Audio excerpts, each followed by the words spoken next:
Saudações. Fazem uns 30 minutos que meu irmão entrou na sala de cirurgia.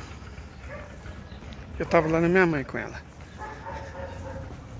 Ela, tadinha, né? Enfim.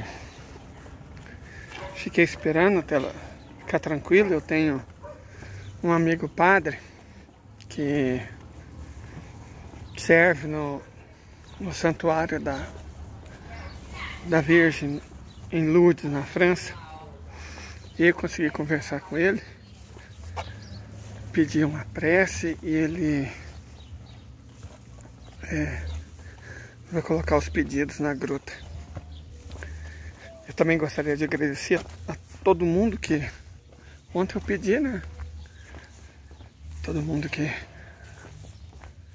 fez uma prece, que pediu uma oração de qualquer fé pelo meu irmão. Eu tô confiante que vai dar tudo certo e vai ser tranquilo. Catalão, a cidade que eu vivo, tem uma série de defeitos.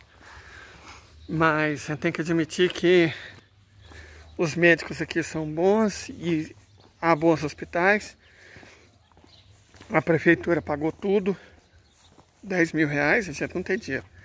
Então, meu irmão é funcionário da prefeitura e a prefeitura pagou tudo. Eu agradeço muito também a isso, porque o plano da prefeitura cobre só, não é só, né? É muita coisa, 5/6. E ela pagou o sexto restante também, de toda forma. Isso deixa a gente tranquilo, porque é um bom médico, um bom anestesista, um bom hospital, Hospital Nasser Fayad. Já de antemão gostaria de agradecer a toda a equipe. E quando eu vi que minha mãe estava melhor, eu resolvi ficar nervoso em casa. Né? Hoje em dia eu sei que é moda, tipo, dizer que quando você não pode ajudar, atrapalha, porque o importante é participar. Mas por conta do meu transtorninho, eu tenho uma certa dificuldade de esconder minhas emoções e também de interpretar dos outros. Mas minha mãe vai ficar bem. E meu irmão também. Assim que ele sair da mesa de cirurgia, eu até quero gravar alguma coisa. E agora eu tô só voltando pra casa. Tá um dia bonito. Tá um dia bonito em Goiás. São acho que 10 horas, né? Deixa eu mostrar outra coisa aqui pra você. Aqui, ó. A moita de fava. Repare que ela tá doente. Ela tá bastante doente.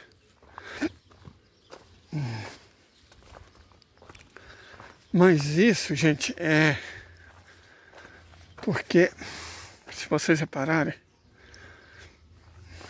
olha lá, quando ela adoece, veja, ela foi atacada por praga, mas ela foi atacada por praga porque está doente. Pelo tipo, isso aqui é visivelmente uma infestação de fungo.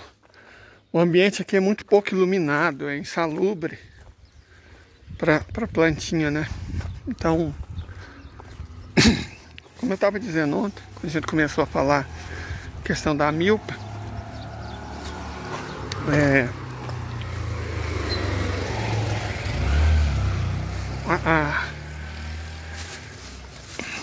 o plantio não é muito uma questão química igual eles fazem hoje.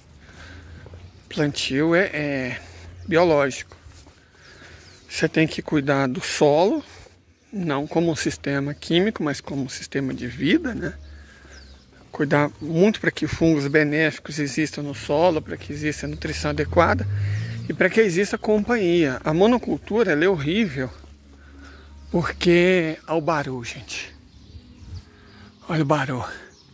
A monocultura, ela é horrível porque ela isola a planta. Sabe? Ela isola a planta de outras plantas que poderiam ser benéficas e outras plantas acabam tendo outras bactérias e outros fungos que também podem ser benéficas. E a monocultura, na prática, ela deixa milhares, até milhões de plantas da mesma espécie, da mesma idade juntas. Então essas plantas da mesma espécie, da mesma idade, são concorrentes. elas concorrem entre si, o que não é uma coisa boa. Eles concorrem entre si pelos mesmos nutrientes, e, portanto, esgotam o solo e não oferecem diversidade para o solo, que devolve também não oferecendo a diversidade. Deixa eu só dar uma parada, porque som direito autoral. Goiás é complicado pela onipotência do sertanejo, né? Mas, voltando ao assunto. O plantio de qualquer coisa, ele envolve você ter um conhecimento a respeito das características do seu terreno, do clima que ele está inserido, das características do solo, da insolação, mas mais do que isso, da planta que você quer cultivar e das plantas que vão fazer companhia à planta que você quer cultivar. Nós acabamos de ver 5 pés de fava profundamente infestado por um fungo. O que houve de errado? Eu olhei o solo, é um latossolo, não tinha adubo. Quando eu falo adubo, não estou falando de químico, não. Não tinha esterco, não tinha matéria orgânica, não tinha cinza, sabe? Não tinha nada, cara. Aí fica difícil para a planta. Mais do que isso, você não tinha plantas onde a fava podia crescer e você não tinha outras espécies que poderiam ser úteis, certo? Para fornecer outros elementos e outros seres vivos que pudessem ser benéficos. Por exemplo, eu sempre gosto de plantar fava junto com milho. É uma combinação muito boa. Na verdade, junto com milho e abóbora, certo?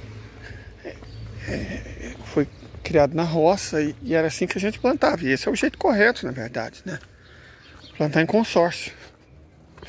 Você produz, a produtividade é menor, mas você não gasta adubo. E as plantas crescem todas saudáveis, não é que você só não gasta adubo, você não gasta adubo, não gasta inseticida, não gasta herbicida. Tem jeito de você cuidar de uma terra sem necessidade de nenhum desses químicos tóxicos. E é o ideal. Deixa eu dar um exemplo. Vamos pensar no caso da fava. O que eu faria? Fava, gente, para quem não conhece, essa fava é o feijão fava, não é a fava europeia, não. É o feijão fava, nativo aqui das Américas. Ele é muito plantado no Nordeste brasileiro, em Goiás e em porções de Minas Gerais, certo? Então, estamos pensando no feijão fava. Bom, o feijão fava é uma trepadeira, então ela precisa de alguma planta para crescer. A ideal é o milho, mas como ela cresce mais rápido do que o milho, o que eu faria? Plantaria feijão em consórcio com o milho, olha só. Feijão em consórcio com o milho. O feijão, a depender da variedade, ele pode ser colhido entre 85 e 95 dias. Então plantaria um feijão de ciclo curto. Muito provavelmente o feijão preto, redondo. Em 85 dias ele pode ser colhido. Então plantaria milho crioulo, claro, e feijão preto redondo, que pode ser colhido em 85 dias. Assim que o feijão fosse colhido, o milho já está crescidinho, e aí a cada 4 pés de milho eu plantaria uma semente de fava. Quando o milho fosse colhido, 3 meses depois da colheita do feijão, milho crioulo é colhido em 6 meses, a fava começaria a dar flor. Repara, começaria a dar flor. Você pode plantar o milho junto com a fava já no início, mas aí acaba que a fava mais prejudica do que ajuda, porque ela cresce muito e abafa parte do milharal. Então o ideal é plantar de segunda safra, logo depois de colher o feijão. Pode ser o preto, rosinha, roxinho, qualquer feijão de ciclo curto. Aí você colhe o milho com a fava já começando a crescer e florir. E quebra o milho. Quem é da roça sabe o que eu estou falando. É literalmente quebrar o milho. Colhe a espiga e quebra o milho. Você aumenta a área para a fava crescer. Passados uns 2 meses, o milho evidentemente é colhido, as ramas secas, aí dá para colher a fava. certo? Nesse esquema de milho, feijão e fava, dá tranquilamente para você plantar abóbora nas margens do terreno. Se você fizer leira, que é sempre adequado fazer leira, inclusive para servir de curva de nível, você pode plantar nessas leiras mandioca. A mandioca cresce muito melhor em leira elevada do que em cova. Então, se você planta em leira elevada, a mandioca vai ter um terreno muito macio para crescer e vai produzir muito. Uma boa espécie de mandioca pode ser colhida em 8 meses. Então, a mandioca vai ser colhida na prática junto com a fava, porque são... na verdade não, né? Porque aí eu estou falando no caso da fava plantada depois de 3 meses. Se fosse a fava de início, sim. Mas aí você colhe primeiro a fava e depois a mandioca. Nesse caso específico que você está plantando fava após feijão de ciclo curto. Mas voltando, você planta no topo das leiras a mandioca e nas laterais da leira você pode plantar cabaça, caxia, abóbora d'água, e mais para as pontas das leiras é um ótimo local para você plantar batata doce, certo? Lembrando, no topo sempre mandioca, em cada uma das leiras. Fazendo um sistema desse, sempre no meio do milharal, você pode, junto, sempre semente, nunca muda, sempre semente. Você pode plantar pimenta, vários tipos de pimenta crescem bem nessas circunstâncias, certo? Pimenta no meio do milharal e aquele tomatinho cereja. Ele também cresce bem nessas condições, certo? Você pode plantar tomatinho cereja de segunda safra. Pepino na primeira safra, nos 3 primeiros meses, tira o pepino e planta tomatinho cereja na segunda safra.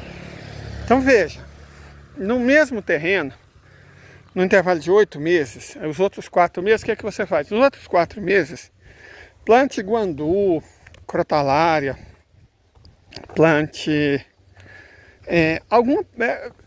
se o solo estiver sujo, tipo capim, essas coisas, se você quiser eliminar, no lugar de herbicida, você pode plantar como é que chama, gente? É um feijão preto. É um parente do feijão que me deu branco aqui agora. Só um momento. Muito bem. Mucuna preta. Planta mucuna preta. Você pode plantar um pé a cada 3 metros, né? Uma cova a cada 3 metros. Ela vai crescer bem. Planta pouco antes de você terminar a colheita, enquanto ainda tem água, chuva, né? E ela vai proteger o solo e vai combater as ervas daninhas. Quando ela der flor, quando ela estiver com vagem, na verdade, né? Você corta, porque senão ela vai tomar conta de tudo. E ela vai proteger a sua lavoura até o plantio seguinte, melhorar a qualidade do seu solo e tudo mais. Enfim, quem tiver dúvida sobre esse assunto, é só perguntar. Eu vou estar em casa esperando as notícias e eu espero que sejam boas. E assim que elas chegarem eu passo para todo mundo. Tenha um bom dia, boa tarde, boa noite. Até.